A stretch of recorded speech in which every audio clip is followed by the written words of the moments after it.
What the heck are we doing here, Lanny? Well, after my fermentation of grains video for chickens, a question I get asked a lot is still, why do you need apple cider vinegar? I had a couple people tell me that they just tried water, that they didn't use this, and then it smelled funny. And the reason it smelled funny is because it was a different kind of fermentation. And that's what a lot of people have. And that's what I didn't explain very well is there's two types of fermentation. And there's like alcohol fermentation, which you will smell quite pungently. But then there's also lacto fermentation, which is like the fermentation that happens inside of your muscles when you contract and you use oxygen, like lactic acid when guys work out, and and alcohol fermentation happens in the wild from a wide range of contaminants and all sorts of things. And basically what the apple cider vinegar is going to do is prevent any contaminants that are in your feed from being able to do what they want to do.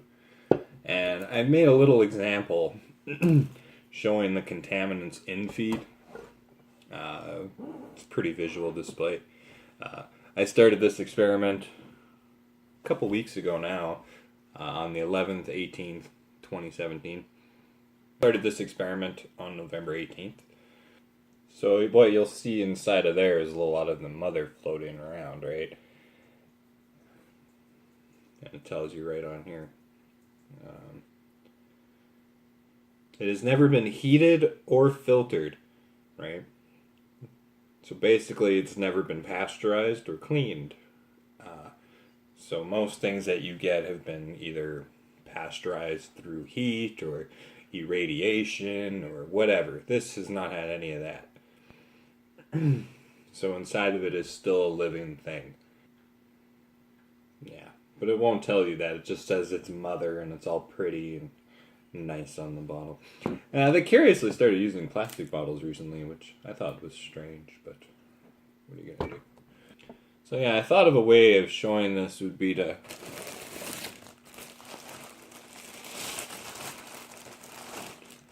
take some bread and infect it with different kinds of...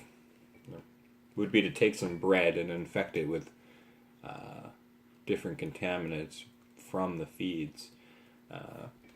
But I accidentally deleted all my recordings of that. Because I also filmed flour. Does flour clot blood in November when I originally started this experiment? And I filmed this part right after it, but I accidentally deleted it. So basically all I did was I took the feed over the bread and I sprinkled it with a strainer like that, just to get the little bits off of the feed, like the dirt and all that kind of, the grody bits. And this is a different kind of bread, but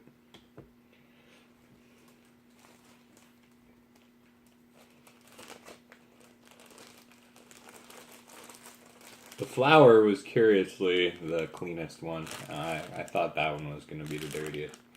But as you can see, that bread's still perfectly okay. The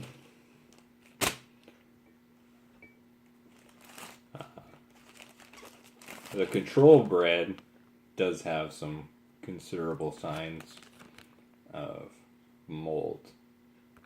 And basically the control bread was just me putting a piece of bread in the bag.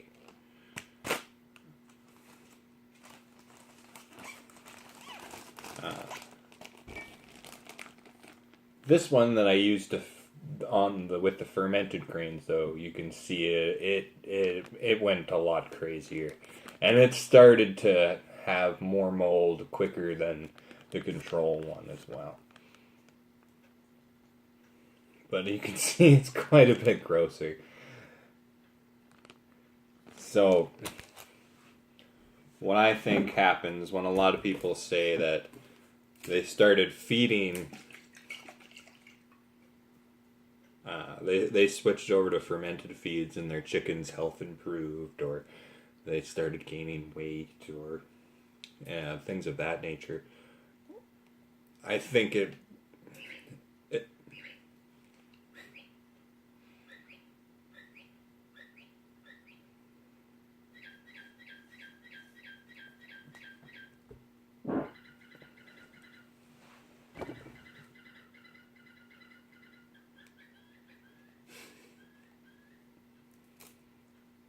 I think if there is any medical gain from it, it's just the fact that it's taking care of those contaminants before they're able to contaminate your chickens. And I know I'm going to say that word a lot, contaminants. Contaminants, contaminants, contaminants, contaminants, contaminants, contaminants. And everything is contaminated. Almost everything, right? And it's pretty easy for things to get contaminated, especially once you put something in a jar. Once you start canning, you'll learn this. But if you get into mushroom growing, you'll learn this right away as well. But anytime you put something in a small little container, like in your fridge even, and you keep it at the perfect temperature for growing, because that's what you do. You keep it at the perfect temperature to ferment. And if anything else gets in there, it's also generally the perfect temperature for them. And what's going to happen is that organism is going to totally outcompete, and it's going to win over and eat all of everything that you don't want it to eat. So basically that's all the Bregs is going to do, is it introduces an organism that we like. We like this lactobacillus. It's good to us. It doesn't kill us. It doesn't harm us. It aids us in our digestion, along with chickens and stuff. It's a beneficial bacteria.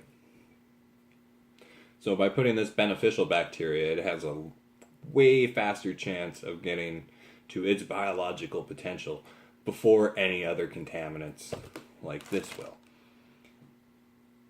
And that would be any improvement would be is these contaminants are no longer getting into your chickens, causing health issues or maybe malperformance. And this has been, and this is documented quite well in cattle. During years with really high humidity, the level of mycotoxins in the air is quite high in the corn, and cows will underperform in those years. So there stands to reason that chickens with, wheat that's grown in wetter areas, or barley that's came from a damp barn, or even a damp bag, or a damp store, because a lot of the times you get your feed and it'll be damp. This basically just kills whatever is already potentially in there. So yeah, and the lacto fermentation just creates a type of vinegar rather than an alcohol. And yeah, that's what these people do, is they turn apples into the vinegar. But then they sell you the bacteria too. I never did do my update video, and that was mostly because I introduced contaminants like an idiot anyways. Because I mostly did it for my chicken. I mostly do it for my special needs chicken, my cross-beak chicken. The wet really helps her get along, right? But any other benefits, like the wet mash is really good for scissor beak chicken. But any other benefits that I can think of would be just high mycotoxin, mytoxin, whatever. Words. Those years that are really high in concentration, right? Really high in contaminant concentration. Ooh, double seed, yeah. But yeah. So if this is your first time, make sure to subscribe. I will soon be busting into this jar of pickles from 2003.